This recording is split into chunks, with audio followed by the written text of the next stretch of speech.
Hey girl, hey, welcome back to my channel. It's your girl Misha. Thank you guys for joining me yet again. If this is your first time here, please go ahead and hit that subscribe button so you can come back. And if it's your second, third, or fourth time here, welcome back. Y'all know how I like to do, so let's get into it. Tonight we will be reviewing Ready to Love Season 3, The Reunion Part 2.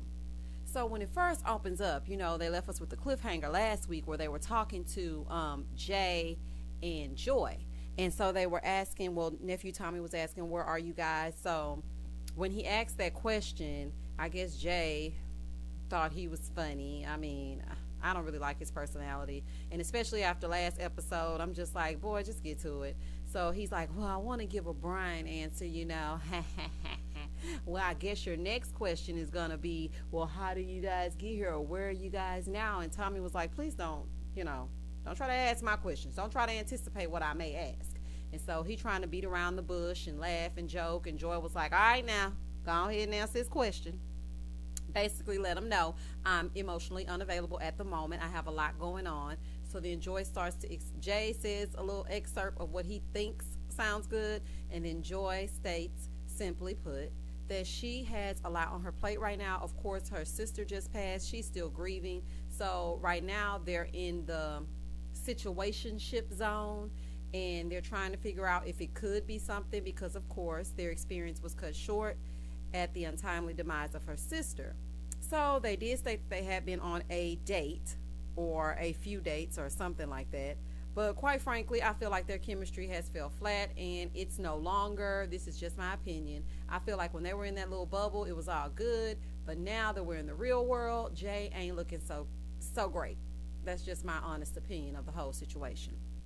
Then we move on to Danny and Sam. These are people that were cut in like the very first few episodes. I think they were cut like the first day. So they showed a little excerpt of Danny, and she was talking to Calfani, and he stated that she seemed like the home girl. Somebody you just kick it with, not somebody you necessarily mesh well with. Well, she said, I feel like if you're going to be in a relationship with someone, being a homegirl is essential to your relationship growing because that's the foundation of it. And I respect that, and I think that that's definitely something that makes sense because, when you get with somebody, you want something outside of looks because when the looks fade and now we're 80, 90 years old and we're just sitting here looking at each other, that does not a relationship make. And then they go over to Sam, who I had totally forgot about. He was so socially awkward. And he was sitting there, and they showed him in all of his awkwardness. And Tommy asked him, what do you feel about seeing yourself? Or how do you feel? Or are you shocked that you actually went home in the first day or the first night? And he was like, you know what? Actually, I'm not shocked because I had a lot going on. And so Tommy was like, well, what did you have going on? And he said, I was going through a lot. And then he states, I found out I had a baby on the way. Well, honey, that shocked me all the way. Because first of all, when I look at Sam, I feel like he ain't never even had sex before.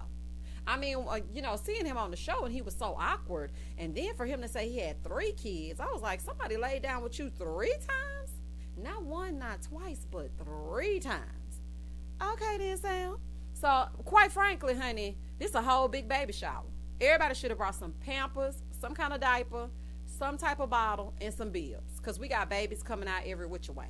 And speaking of baby making, then we go over to Raymond and his musician. I've been with Tank, Genuine, and everybody else that you can think of. Okay, I play the blues. We went over to him, and then they were sitting down with Shay as well. So they showed a little excerpt of Raymond, and it was basically just him stating that he wants marriage, but he really don't, because what is a piece of paper?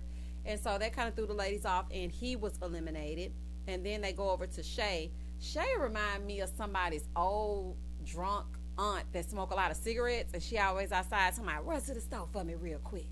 She remind me of that, because when they showed that little part of her saying, I'm twerking for submission, I'm like, oh girl, you need to twerk for one of those Nicorette things that stop you from smoking, because that voice is so deep, honey. Her voice is deeper than Raymond's. And then so nephew Tommy turns over to Raymond, and he's like, have you made any connections? Are you with anyone? And he's like, well, I am with someone, and she's a chef, and honey, Shay done went and got this old man. Honey, she done went and got Raymond. That was that to me was so shocking, because I would not have ever put those two together. And I was just like, okay, so you and Raymond together. She was like, yeah, well, he's a real man. And, I appreciate a real man. And I'm just like, okay, girl, I mean, if you like it, I love it. You do got an old, smoky spirit to you. So, I mean, if you want Raymond and his 19 kids, girl, if you like it, I love it. More power to y'all, honey. Skip on off into the sunset and handle your business. So after we move from them, honey, let's get to the meat and potatoes, honey. Naya and her stank attitude. It is something seriously wrong with her. Her and Denise should be sisters, because both of them have a screw loose. It is something wrong. We thought something was wrong with Denise. I don't know. It's something wrong with everybody. Everybody got a level. It's like a level up for each person. Last episode, I said that Rasheed wasn't the narcissist. It was, in fact, Jay. Okay, now we're on this episode, and we see that Denise might be off, but I think Naya might be crazier, because we're sitting down with her and KG, and they were going back down memory lane as far as how their relationship unfolded, showing little parts of the season when those two would interact with each other. And let me just say that not only did KG look amazing on this reunion, the beautiful things that everyone was saying about him, that's even more of a reason for someone to call KG right away. Okay, so if you're in Houston, go ahead and call 102.1.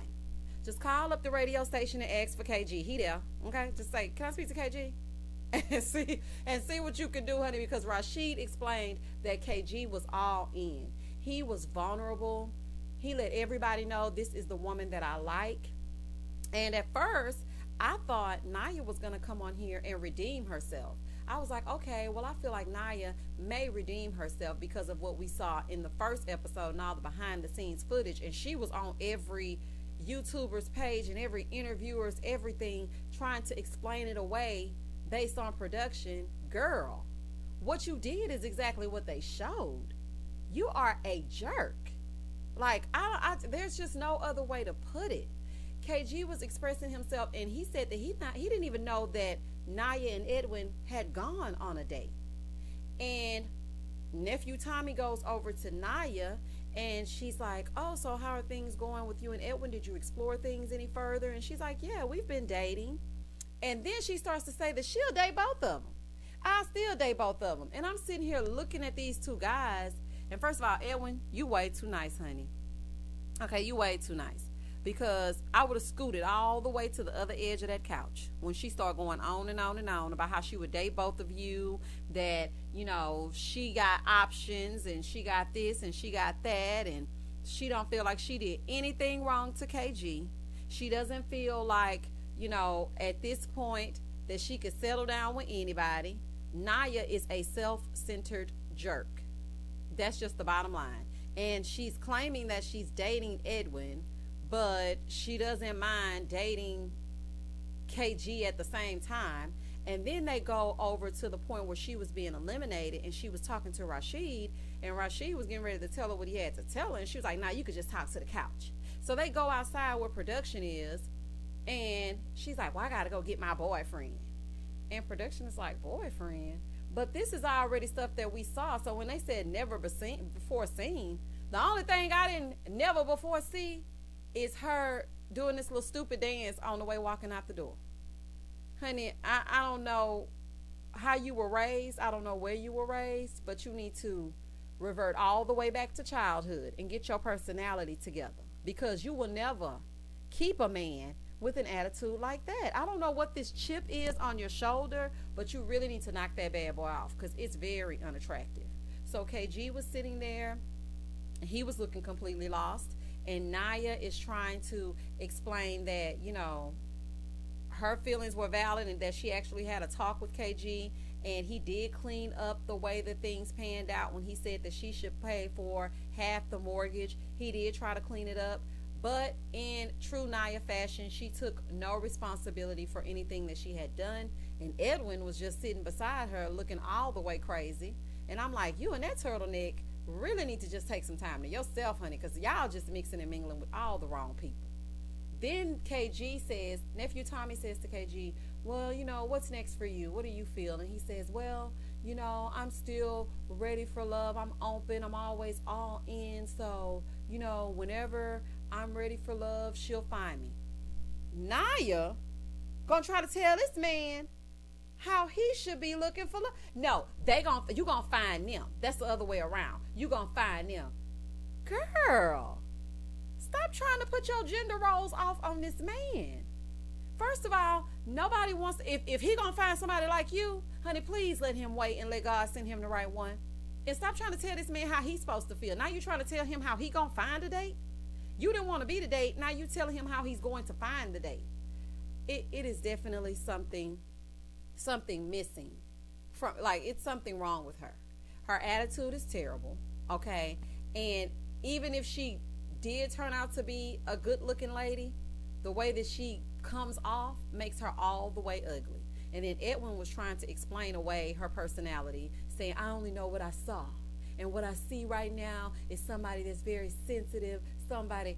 Boy, she just sat up here and said that she would date a whole other man while still dating you. And that makes sense?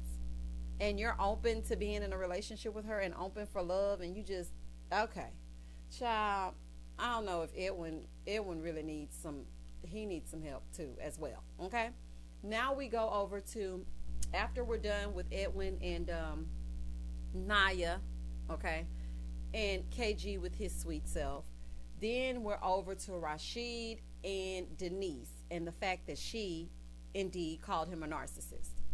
And she didn't want to take any responsibility for the fact that she had called him a narcissist. She tried to explain that away by saying, well, this is my truth. And if I made you feel like this, so nephew Tommy's like, well, you owe him an apology. And did you do that because of the color of his skin? And she's like, no, it wasn't the color of his skin. It was just that was my truth. In some aspects, I understand that because I'm just like, okay, this dude reminds me of him. And the dude that I used to deal with that he reminds me of is type A, B, or C. So I may categorize this dude based off just his personality traits that remind me of something I've gone through. But for Denise to sit up here and call this man a narcissist and then don't even want to take it back after it's clearly been played out throughout the season that Rasheed is far from that. She continues on this journey by saying, well, I mean, this is my truth. And nephew Tommy was like, well, I feel like you owe him an apology. Well, if I hurt your feelings, then I apologize. Not if I hurt your feelings. That is not an apology, girl. An apology would be, I misspoke. You're actually not a narcissist. You're a nice guy. So the fact that I tried to compare you to someone that you have absolutely nothing to do with, I apologize. But instead of her accepting responsibility for her actions, she started talking in circles and she deflected. And then we're left with absolutely nothing. Then she says, oh, I feel like everybody wants me to apologize. So if I did that, I'm sorry. And Rasheed, honey, when I tell you he can articulate a thought, okay? Come on, communication, okay? Baby Rasheed set up looking so good, honey, bumps and all, okay? I don't care if he got the bumps poking out or not, honey. He was looking good to me. I'm just saying. So he was articulating to her that the way that she behaved and the things that she said is not who he is. And the way that he communicated it was so beautiful. And it just led to the fact that when he does enter into a relationship and there is conflict, he will be able to communicate with the woman and let her know, hey, this is what I didn't like. Let's work on this. But because Denise is still yet a kid, she didn't even receive it, child. She was just like, well, I mean, that's just my truth. I mean, I didn't do it on purpose. It's just my truth. I'm like, okay, girl, whatever. Anyway, so then her and Adriana start fussing. And Adriana was basically in not so different terms. She was basically saying that Denise was bullying her throughout the season. And Denise was saying, you tried to check me when we were having that talk about Calfani. So therefore, I felt like I had to defend myself because I felt like you were trying to check me. Adriana was piping up, which I feel like Denise will knock her clean across that stage. But she was piping up and letting it be known how she feels about the situation and how aggressive Denise was being. And so Denise said, "Hey, I felt like you were, being aggressive to me. So in turn, I had to give you what you were giving me." After it was all said and done, nephew Tommy asked, "So Rasheed, are you?" "Oh, I'm okay. Me and Denise, we're okay." Rasheed was like, "Look, I don't want no problems with Denise, honey. I don't want her speaking on my behalf. I don't want her doing nothing. We're good. Okay? I don't want no problems with her." And then Denise started saying, "I'm from Acres Home." So for those of you who don't know what Acres Home is, if you're not from Houston, that's the faux. Honey, that's the hood. Okay? So the fact that she said, "I'm from Acres Home," she was letting Adriana know, you already know what that means. And baby Adriana said, "Well, I'm from Beaumont." Girl, not the sticks. Not Beaumont, honey. Child. Okay. So that explains a lot. Okay. That's why Adriana always be skinning and grinning and don't have much to say. She's from Beaumont. Beaumont people, I'm just playing. It's just a joke. But when Denise said she was from Acres Home, honey, Rasheed was like, "Oh, we're good. We're good. I don't have any problems with Denise. We're good. We've already squashed it." Baby Rasheed hurried up and cleaned it up. So that was the end of their little segment. And when nephew Tommy asked, "Well, how do you feel about Denise now?" And Adriana said, "It's just some girls that I feel like I don't feel like we would have been friends in real life. So the fact that we're not friends now is perfectly okay." And when I look at Adriana and Denise, what I think is, Adriana and Denise, what I think is this. You remember in elementary school, there was always the pretty girl and the girl that was that people would not look at so much. And there were just some girls that didn't like the pretty girl just based off of who she was. Like she could just walk in the room. I don't like her. Okay, I definitely have experienced that. I could not even open my mouth. "Oh, I don't like her." You don't like me based on what? And I feel like that's the same situation with Denise and Adriana. It's not so much that she went after Calfani because this is a dating show. Don't get me wrong, that is part of it. But I also feel like she doesn't like the traditionally pretty girl because of her darker skin, or because of her having to prove herself so much and being a little bit rough around the edges. She's not the dainty little thing that Adriana is. So it's not as easy for guys to get close to Denise. So I feel like maybe that came up a little bit in a sense, and so that's why she just doesn't like. That's just why she don't mess with him. That's just my, psychological analysis of the situation. Now, I could be wrong. Y'all can put the thoughts right on down in the comments. Y'all know I love to reach y'all thoughts, honey. I be hearing up and commenting back. I'm like, "Girl, yes, you are exactly right." "Oh, child, I ain't see that. What was that?" So that's just my little analysis, and that's what I think about that situation. Then we start to discuss Calfani and Denise.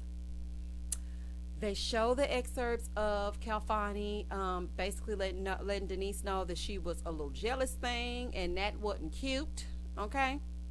And that he wasn't, he didn't want to be bothered with that. And then so she is looking at Calfani, and Calfani was basically saying like, it was just a lot of jealousy in that moment, and that's just not the kind of man that I am. And Denise goes, "What did I do?" "Girl, no, what did you do? You walked past them saying, 'Keep it cute. Keep it cute.' Okay, these producers messy. Like you already know what you did. And then the fact that you tried to play this little game where you pretended to fall in love with Anthony, and then in the never before seen footage, we see that you actually did reveal to Calfani that you did in fact do that on purpose. So now this is making me think, okay, Calfani, so you knew the girl did it on purpose. That was your exit, and you went back to Anthony and told him, even though you knew that she had already expressed to you that she did that just so you would fight for her." So that just let me know that, honey, Calfani was just tired of Denise and was ready for her to go. Deuces. Then we go over to Adriana and Adriana and Rasheed, and it's a little bit of a rollback when it comes to that. And Adriana and Rasheed are having a moment, and they're discussing exactly what happened during their time on the resort. And Adriana was just like, "I just feel like he didn't fight for me. I just feel," and Rasheed said, "I am a very chivalrous guy. I will court you. I will take you out on dates. I will do everything that I can do, but I'm not going to chase you." So he said that he felt like when the feeling wasn't mutual, that his time was up. And I definitely understood that. Adriana, of course, is talking her talk. I try not to listen to her. So if y'all heard that part, then let me know. But quite frankly, I ain't even listening to nothing she said. And then here we go.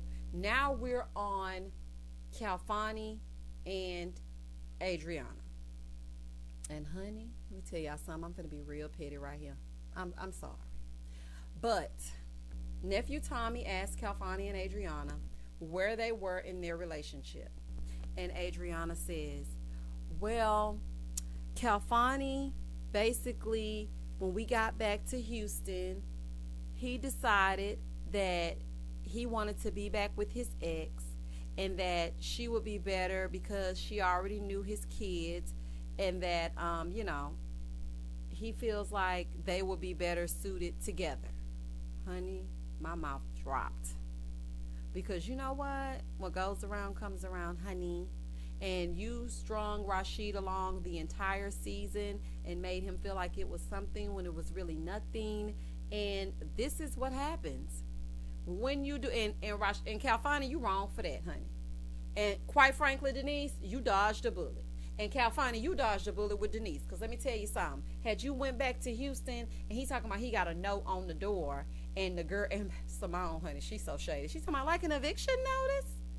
Girl, it might have been an eviction notice, honey. You never know, honey. He probably tried to spin it like the girl left the note. First of all, we got text messages and phones. And why is she leaving a whole note on your door? Is she blocked?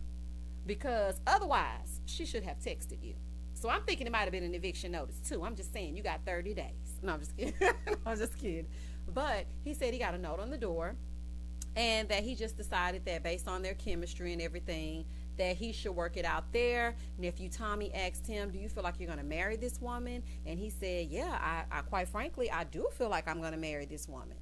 And I was like, what? What? Now he feel like he going to marry her? Child, I didn't see that coming.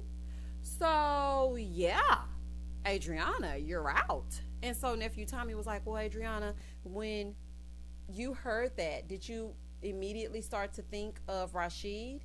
And Adriana was like, yeah, I did immediately think of Rasheed. And so nephew Tommy turns back to Rasheed and says, Rasheed, well, since she's single, you were all in, right? And Rasheed was like, yeah, I was definitely all in. And he's like, well, since she's single, do you feel like you might want to give this another go? Rasheed starts to explain his feelings and communicate himself yet again.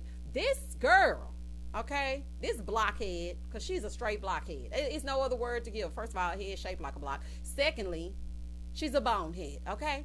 Because how dare you turn around and start having a sidebar with Calfani, who's already let you know that there's no more you for him. He's back with his ex, and it's probably one of his baby mamas, quite frankly.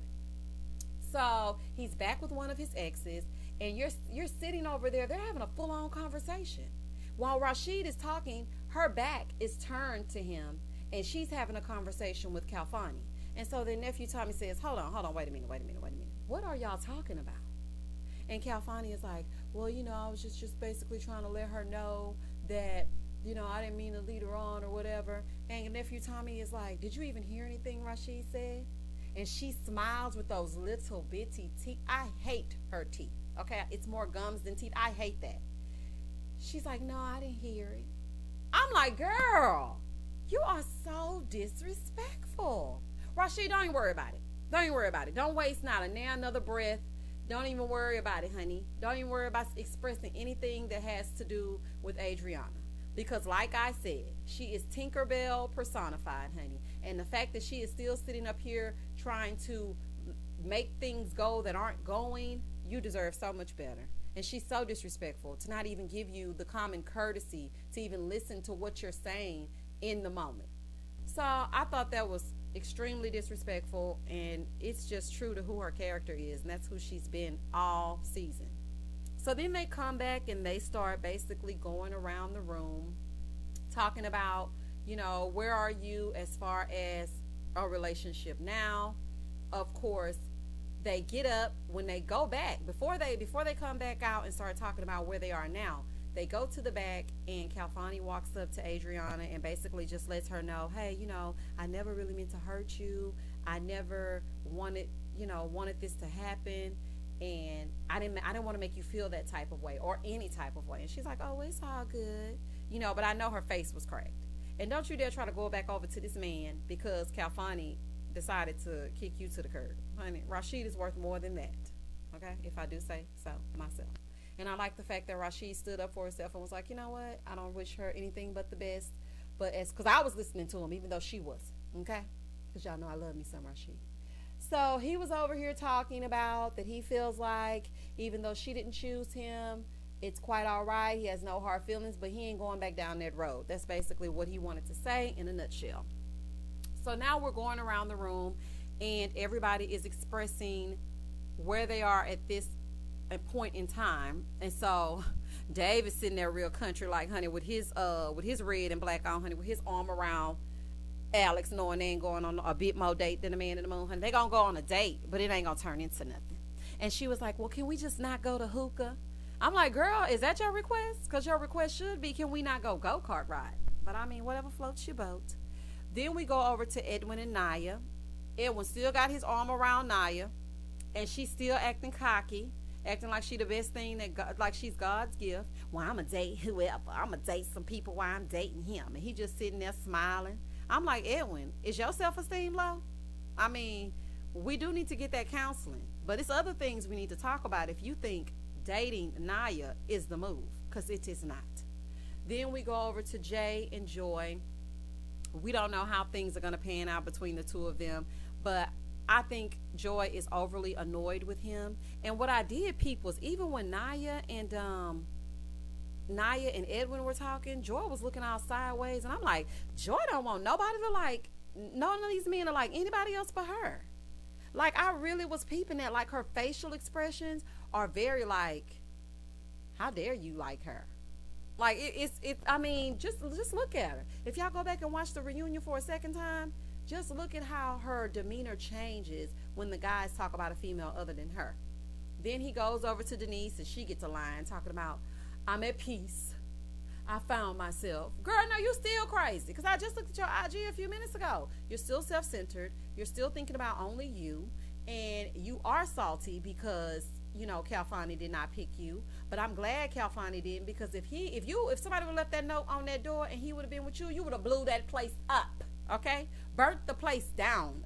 So Calfani actually made the right decision. Because you, honey, you ain't somebody that was going to take that. You ain't somebody, because like you said in there, in the man cave with Nephew Tommy, people play with who they think they can. And see, Calfani knew he could do that to Adriana. But he was going to have to let you down low and slow. It was going to be some real live fatal attraction had that situation been reversed and you had been his woman. As far as everybody else, they gave their generic answers. I'm just still looking for love. I love me. I'm working on peace. I'm working on child, whatever. Anyway, the second half of the reunion fell a little short. We did get a few surprises, but not many.